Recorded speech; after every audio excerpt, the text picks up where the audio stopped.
All right, folks. So right in front of you is my newly acquired beautiful telecaster style guitar. And this is made by a company called G&L.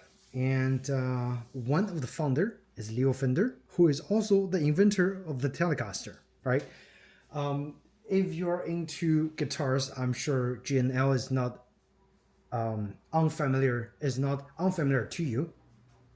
But if you're not, if you're just like a beginner like me, I enjoy beautiful looking guitars and I can barely play any tunes. But regardless, I still try to acquire them and usually restore the guitar that I acquire and make them look a little bit better. I play around with it for a little while, and if I see something else, I might just sell this guitar and get another one and play around a little more. Okay, so does sound like I have commitment issues when it comes to keeping the guitars, but this one that I just acquired is absolutely beautiful. Okay, at least on the front, because on the back there are some damages. Again, this is a used guitar. This one is actually I think, I can't remember the year, 1997. Okay, so it's fairly vintage. Flame maple with a sunburst design.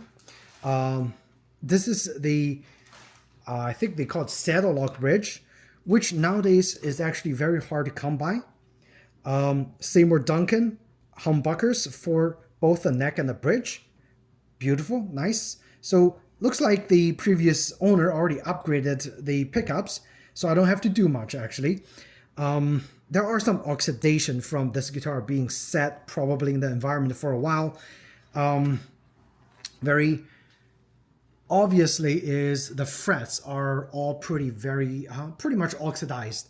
So we're going to do a little bit of restoration since it is now in my hand and my interest is restoring guitars. Okay, the tuner seems to be okay, needs a little more polishing, and I'm going to also do something major. That is, if you look at this bridge, it's actually pretty pitted, and again the saddles are very oxidized. And I have something here I'll show you guys. Over here is a brand sparkling new saddle lock bridge. Look at that, not even a single scratch.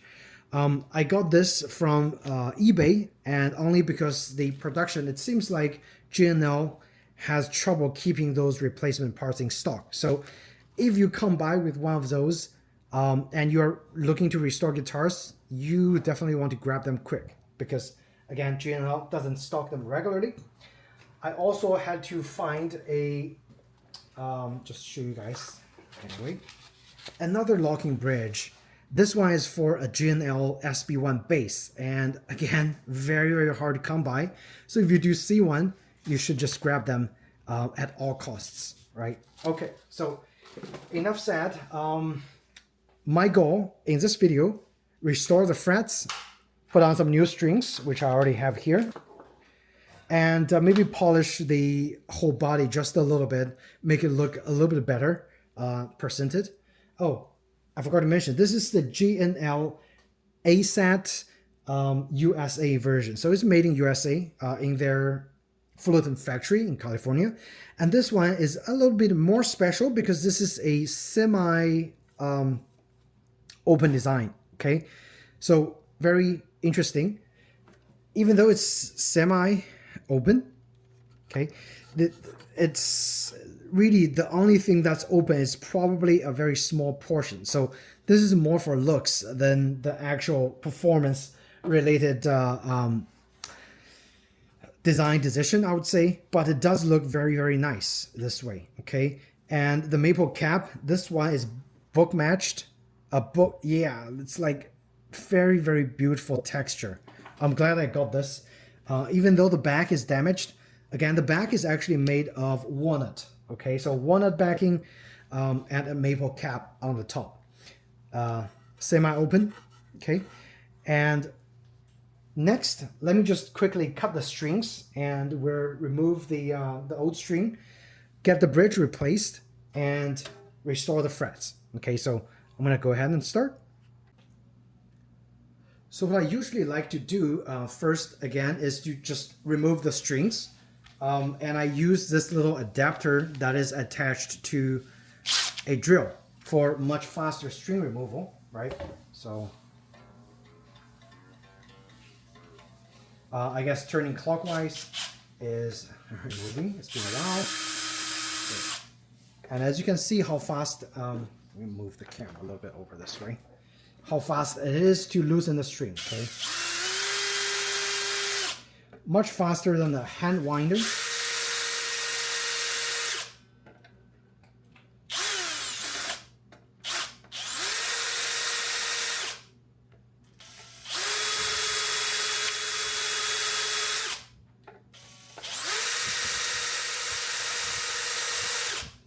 All right, with everything loosened, we can continue loosening this and just to, pull it out, at least from this end. And the other end, if you couldn't pull it out, oh,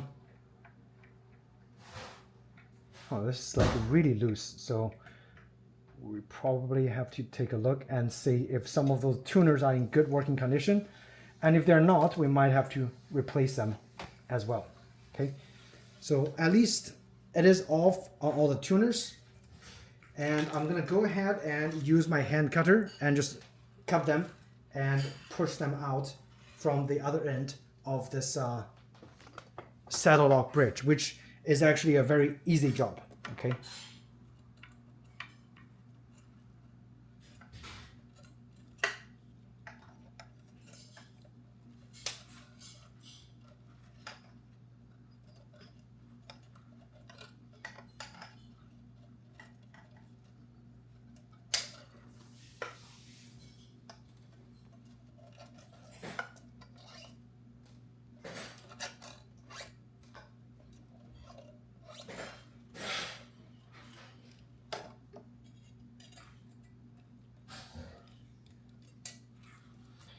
And another reason I like saddle locking bridge is that it doesn't create a big hole for the vibrato kind of a design, so the back is really clean and more resonance, in my personal opinion.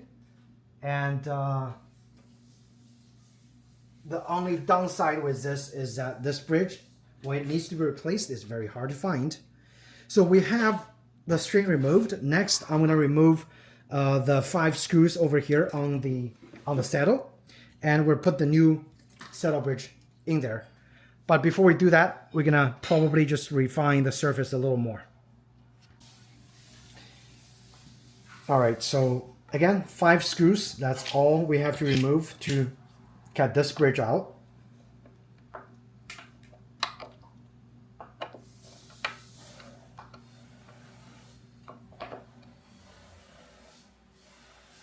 And because this guitar is vintage, you don't want to do anything super crazy by having some crazy fast rotation on those screws. You want to remove them very slowly.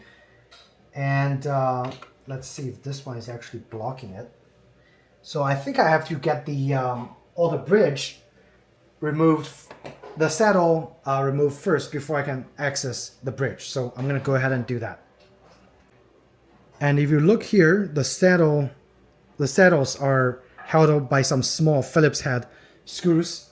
So basically what I'm gonna do is just go in here, find the screw, and try to loosen them.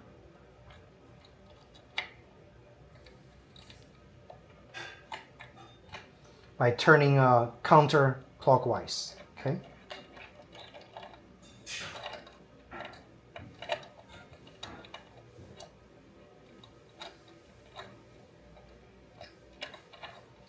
And this will be a great opportunity to get everything out and then start the restoration of those saddles as well.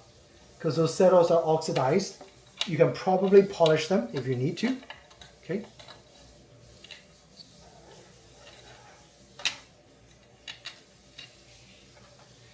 And I'm gonna save them into a safe spot.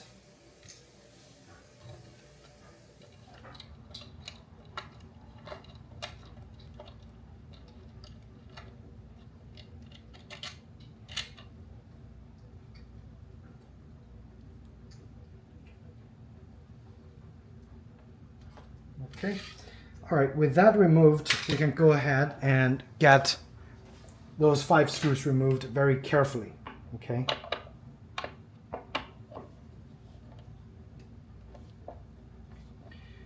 And looking at the length of those screws from the new ones, you kind of know how long they are. All right, and I just removed the last screw of those 5 screws. Now the interesting finding is that the existing screw is actually longer than the replacement screw. So I hope it goes in fine. And oops. And if not, I might just reuse the existing screw to make sure that it actually goes in nicely. Okay. So that is my only concern. I'm gonna put the existing screw in here, see if it go in. Yeah. So I guess I could reuse the existing screw. But let's try the replacement screw first, because after all, those are brand new screws. Stainless steel, I hope. Okay. Now let's remove the bridge. And this is what it looks like under the bridge. You'll see a little wire here. This is just the grounding wire for the electronics. So don't be freaked out if you see a little wire poking out, and don't remove it because it needs to be set and be squeezed by the this area that's protruding and going in to the guitar. Okay. With this removed, you know what? I'm gonna go grab my polishing car polishing compound and just really quickly, in general, polish the entire body of the guitar, and then also do some fret work, restoring this really oxidized frets. So a quick wipe, it's already looking quite a lot better. Okay, and what I'm gonna use to polish the body is the Meguiar's Ultimate Compound. This is again used for cars, but I use it for anything that has a glossy coating and is faded or is not smooth. This thing is going to make the mirror finish after the polishing compound does its magic. So I'm going to go ahead and start, and I'll show you guys what it looks like after it finishes. But for now, the guitar looks like this. Okay.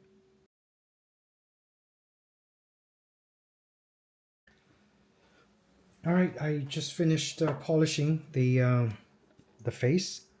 Look at that mirror finish, and that's why I really like this car polishing compound, because it just works great for everything clear coated. Okay, so at this point I can actually put the brand new bridge on here. Okay, align everything nicely, and it does look like it's perfectly positioned. And put the bridge in there, and we'll continue with the rest. I also took those little knobs off when I was cleaning the area over here, which did a great job. Now we can again just slowly put everything back on there, this little cover.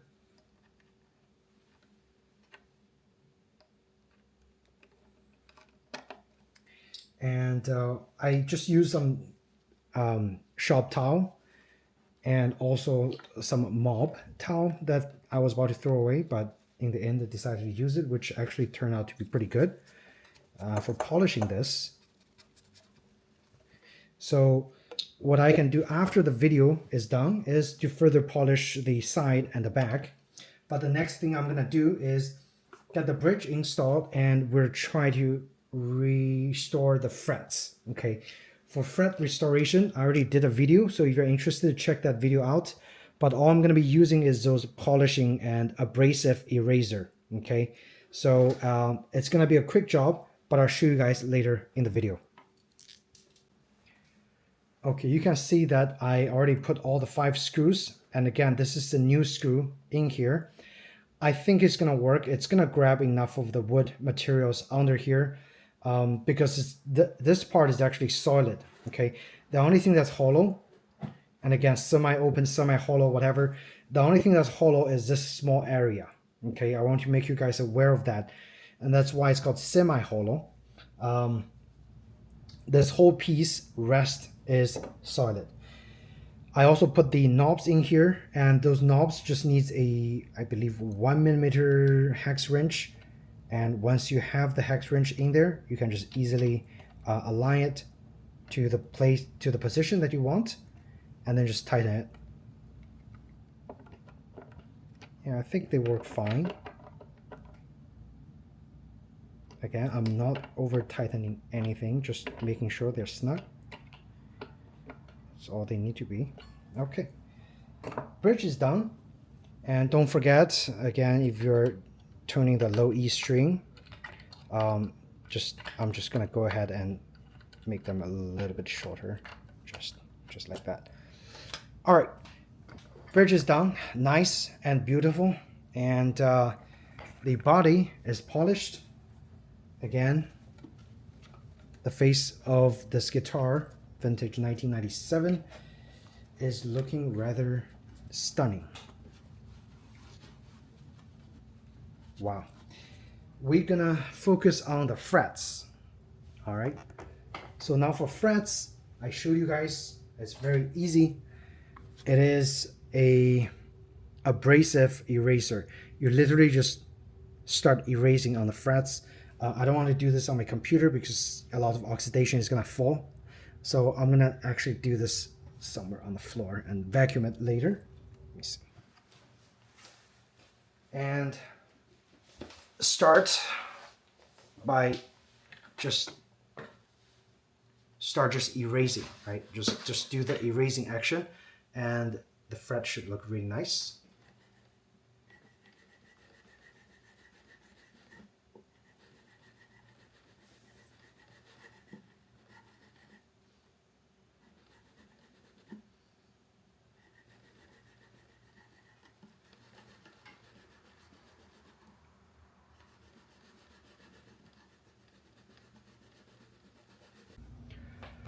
Alright guys, so I just finished polishing all those 24 frets. Not the easiest task, fairly time consuming because you have to be precise. And because this fretboard is actually semi-glossy coated, you can see when I removed some of the oxidation I touched on the board, and some of the semi-glossy coating has been removed. Does that affect use? Not at all, but I think to keep it consistent, I would probably just lightly sand off all the coatings so it looks more consistent. But look at the frets now, okay? Oxidation is all gone. Very, very nice. And this is a bone nut, so quite good. Down to the 24th fret. The next thing I'm going to do, we're already very close to the end of the restoration for this guitar, okay? So the last thing I'm gonna do is actually my secret sauce. It's the tea tree oil that I use. I actually just apply on the fretboard right here, okay? So that is gonna make sure that first thing first, the oil coats this nicely so it's not gonna oxidize as quickly or as badly as when it's in the hand of the previous owner. And second, the tea tree oil is good for conditioning the wood. And especially when I just literally sanded down the glossy coating on the wood, some of the oil on the wood will be really nice. Okay, so all I'm gonna do is just use my hand, dab a few drops on my hand and just gently massage it through the fretboard on the front, okay? Actually, let's just do this.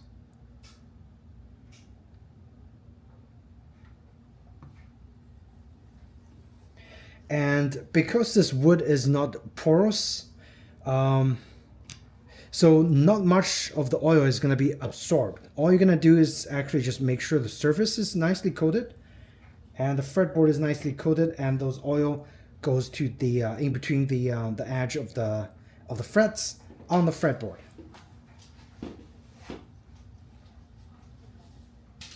It never hurts to apply oil to condition the woods, especially the one on the guitar. The previous couple of guitars I've owned, the tea tree oil had worked magic on the really dried out fretboard that I was restoring. Okay, so again, additional wood, additional oil.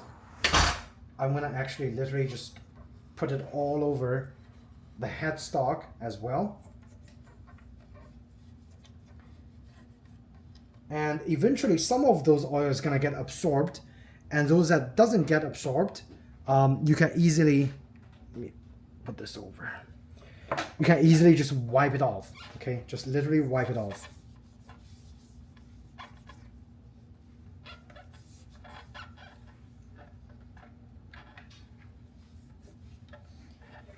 And I think this wood would actually thank me for finally give it some conditioning that it actually needs after all those years, right? So we're seeing. It also revitalizes the, not revitalize, but kind of make the tuner looks really nice, especially if they're chrome plated and they haven't oxidized, okay? And so is this plate. Just give it some oil. All right, okay. Any place that actually literally on the guitar, most places you can just oil it and it'll be nice. Okay, so look over here.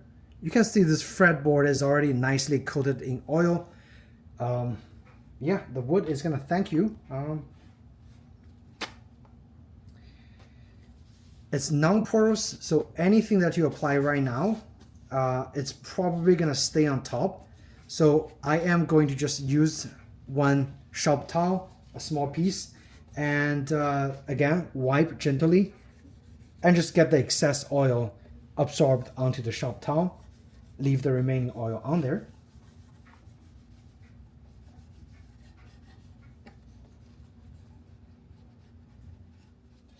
Now, this is also a great time to make sure all the tuners are actually properly tightened, because they get loose with use. So a properly tightened tuner is gonna ensure the guitar stay in tune and sound better in the long run.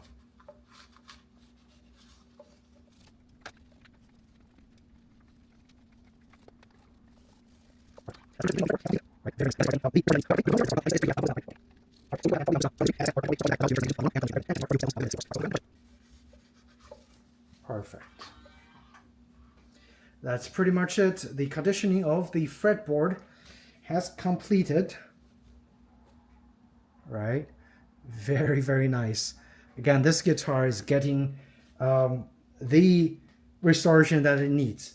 Whether I can play a beautiful tune on this guitar is a different story, but at least it is pretty to look at from this point on, right? Okay. All right. So we can go ahead and probably just put on the new string. And as I said, or I could probably start polishing the back as well, just to make sure it's nicely conditioned in the long run, and put on the new string at the very end. And test the guitar for a few just demo tones with my limited skill, of course. All right, so I'm gonna go ahead and polish it.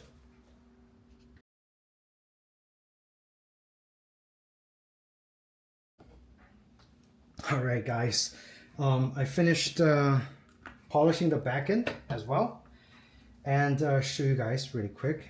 And it's such a beautiful guitar.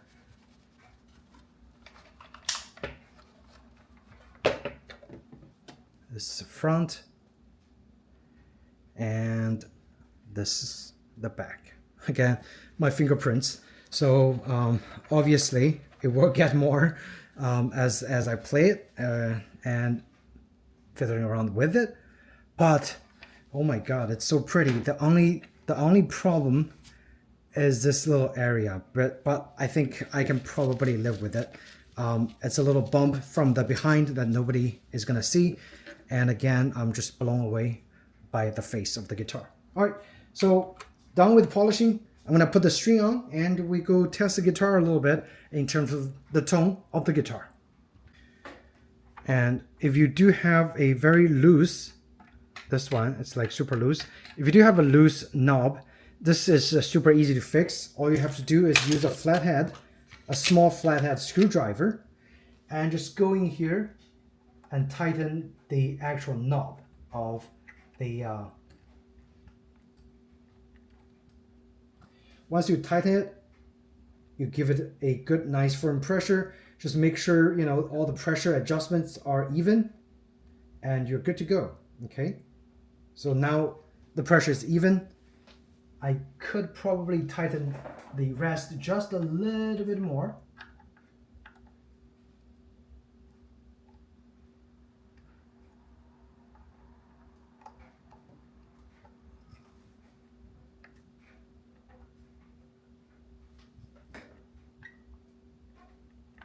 And you tighten this counterclockwise. I'm sorry, clockwise, okay? And so the knobs are fine. And the next thing you also want to check is if those nuts are gonna be loose, okay? And sometimes if those, so this one is loose, all right? So this, something happened to this this tuner, okay? It's just loose with the knob, loose with this. It might have been bumped into something, and the rest should be okay. And I'm gonna grab a tool and we'll have those tightened as well. To work on those kind of tuners, you need a socket wrench with the proper size of sockets, okay? So just test to see which one fits. Too loose. Size 10. Perfect. So a size 10 socket wrench, and hopefully you have some sort of extension and a ratchet. Okay, you don't have to have the ratchet if you just have a screw type, okay, screwdriver type. But again, I have the whole set, so it's more flexible. Again, just check the fit of those tuners. Just make sure you turn this and tighten those tuners.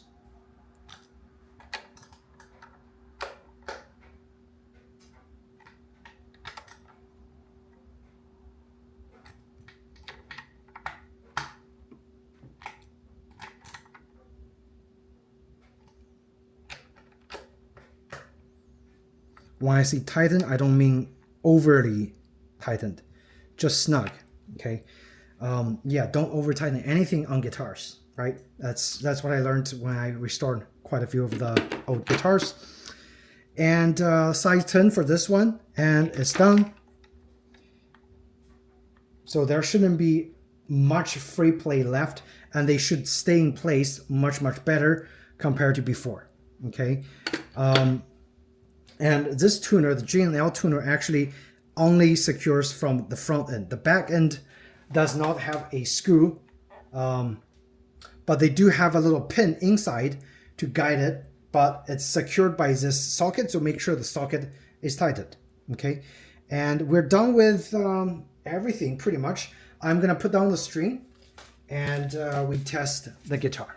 And I'm sure you guys all know how to put down the string, so I'm gonna show it. I'm not gonna show it on the on here. Plus, I also need to make sure the settle position is correct, and also the intonation is correct of the camera really quick. Okay.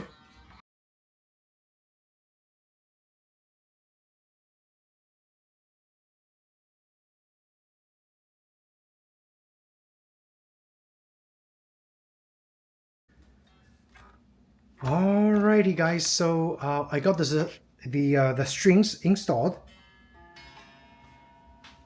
Needs to be stretched a little bit, and also this one is not even in there. Okay. And also, yeah, let's just stretch it first, because it definitely needs to be stretched. And I need to check the neck, because the neck was not adjusted when I first bought it with the old string. So to stretch the strings, I'm literally just grabbing them, giving them some tension. Okay. And I'll tune the guitar in my Imperial Stomp 2, my favorite practice and jamming little multi-effects processor. Now, what I realized is that my bridge, the brand new bridge, was super low. It was all at the default height. My action was totally off. And as I was tuning the guitar and, you know, testing it in my multi-effects processor, it sounded funky. And then that's what I realized, yeah, the action was not properly set. So I'm gonna use my Fret Guru 2. This is a super useful guitar setup gauge that I usually use. And I'm gonna just use a default Telecaster setup height. I already set up 4 strings here. The only 2 left over to do are the high E and the B string, okay?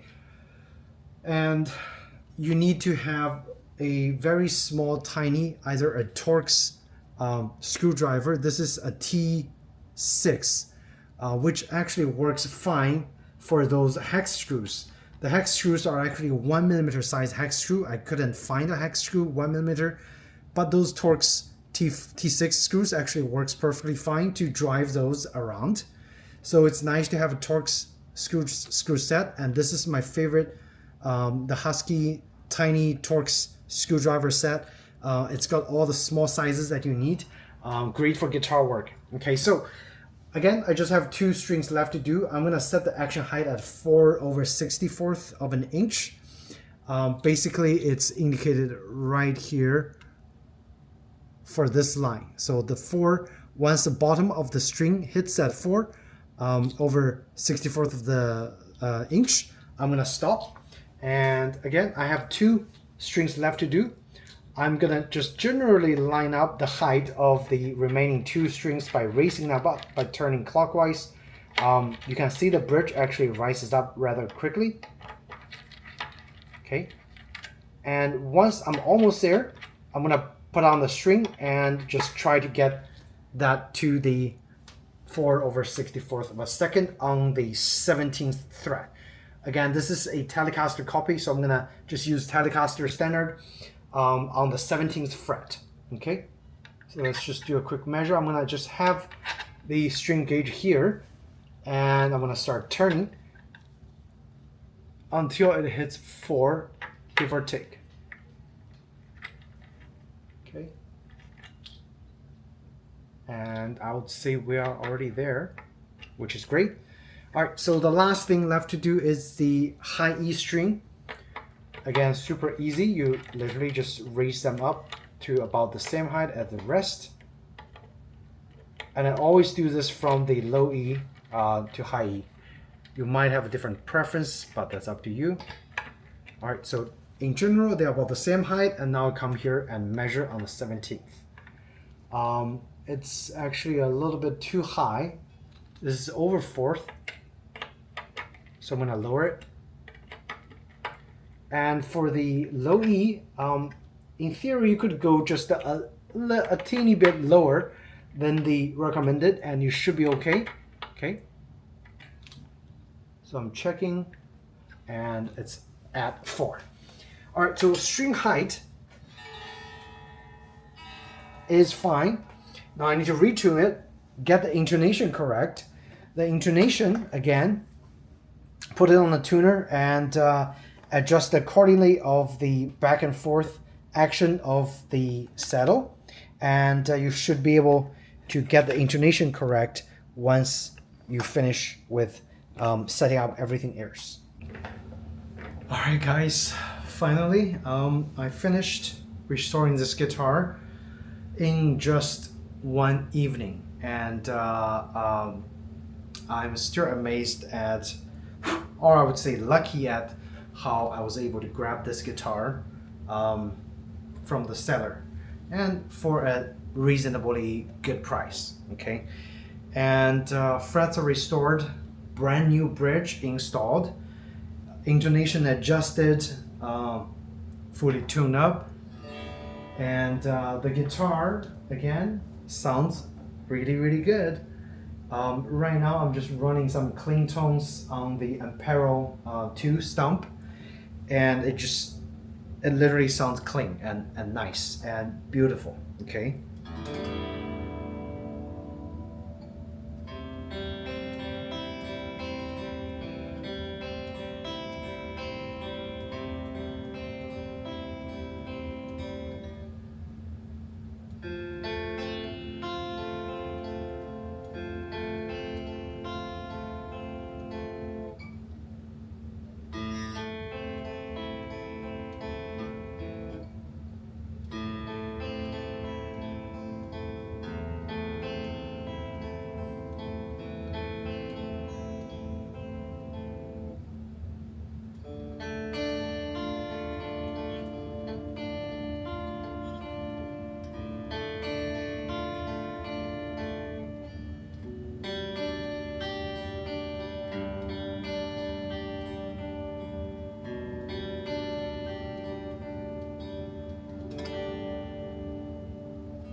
again, it just sounds clean on a clean tone, which is really, really cool.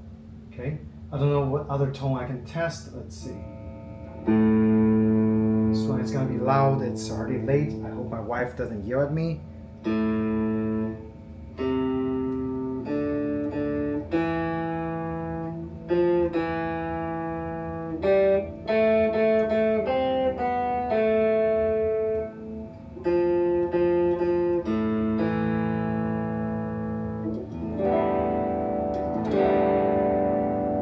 It's pretty cool. You have a three-way switch, so that's probably the bridge. That's probably the bridge. Okay, and this is probably the neck, and this is two combined.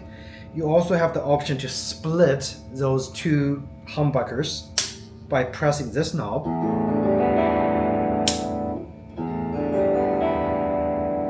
Which I think, again, it's just so cool for a Telecaster with so many different tonal options.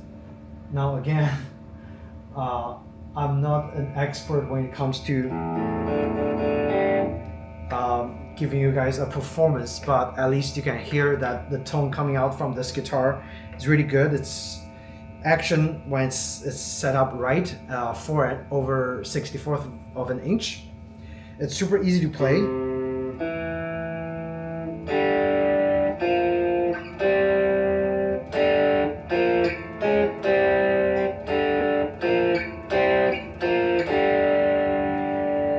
There's just no weird noises, which again, amazing. Now you can hear some of the thing, but I'm pretty sure it's from the emulator that's been running in there for the tube amps.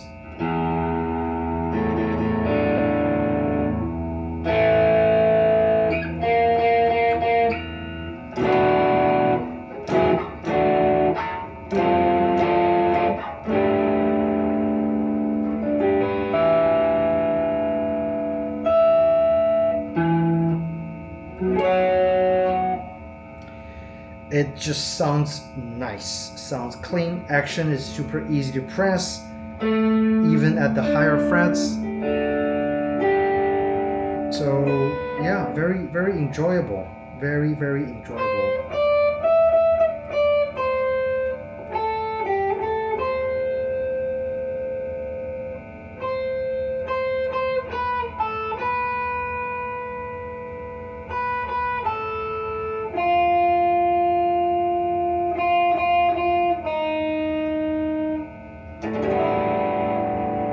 It's nice, I love it.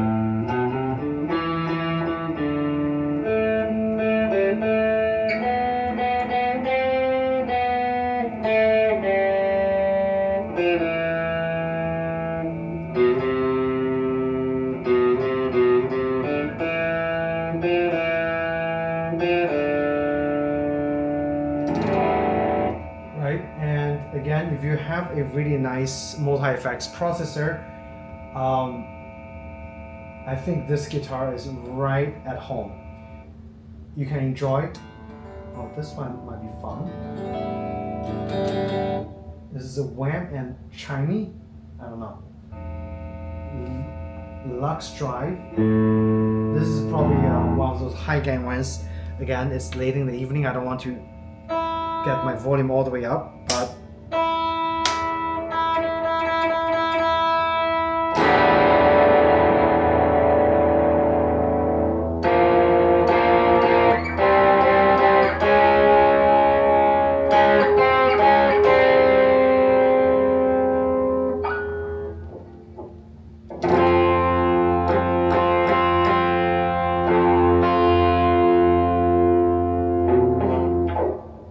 yeah, not bad, not bad. Super easy to press on all the keys. No complaint at all. No complaint at all. Let's see what we have.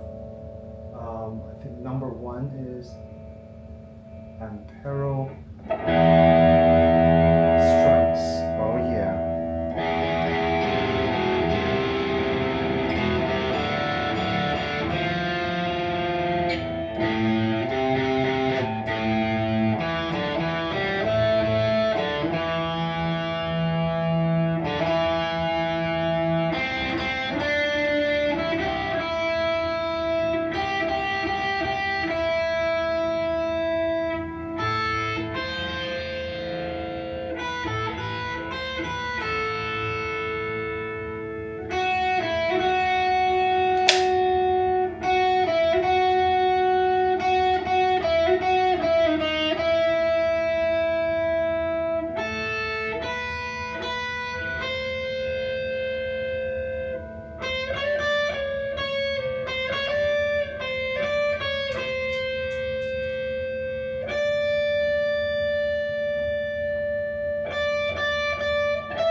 right, that sums up this, I guess, kind of informal restoration and guitar review for the G&L ASAT USA. And this one is made in, again, California, Fullerton, California, from 1997.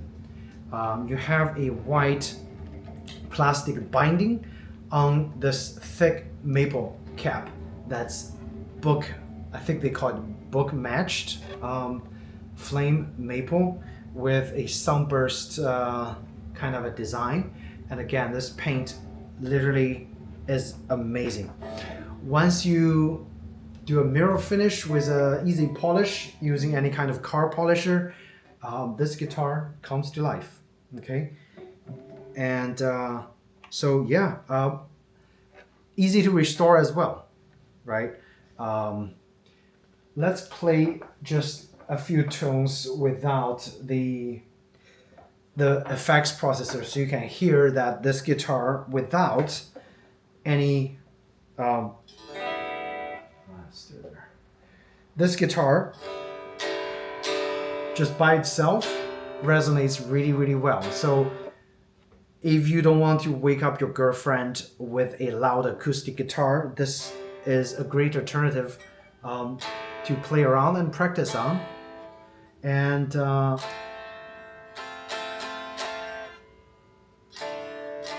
easy to press, right? I started out on a acoustic guitar and my hand was hurting really bad, but once I started playing this, it's a lot more enjoyable. So I was able to actually keep on playing around with the guitar, learning more notes, learning basic progressions and things like that. It's more fun on an electric guitar. Plus, they also look amazing. And sometimes if you're lucky, you're able to get one of those G&L USA version for well under $1,000, and that will be a definite steal because those guitars are well built. They last forever and easy to maintain. The only downside I would say is parts availability on the bridge is gonna be your main issue, because especially for the saddle lock bridge, they always have it in short supplies. If you get one of those with their tremolo system, which again, by the way, their tremolo system design is one of my favorite as well. The tremolo bridge will be easy to find, but anything saddle lock is you might have a hard time. So make sure you get a guitar with a rather nice bridge to start with. Rest of the components, I believe, are fairly easy to source. Okay, so if you guys have any questions about this guitar, feel free to ask me in the comment section down below. And if you found this video helpful, do also hit the like button to help me support my channel. Okay, and thanks so much for watching. I'll see you in the next video. Take care.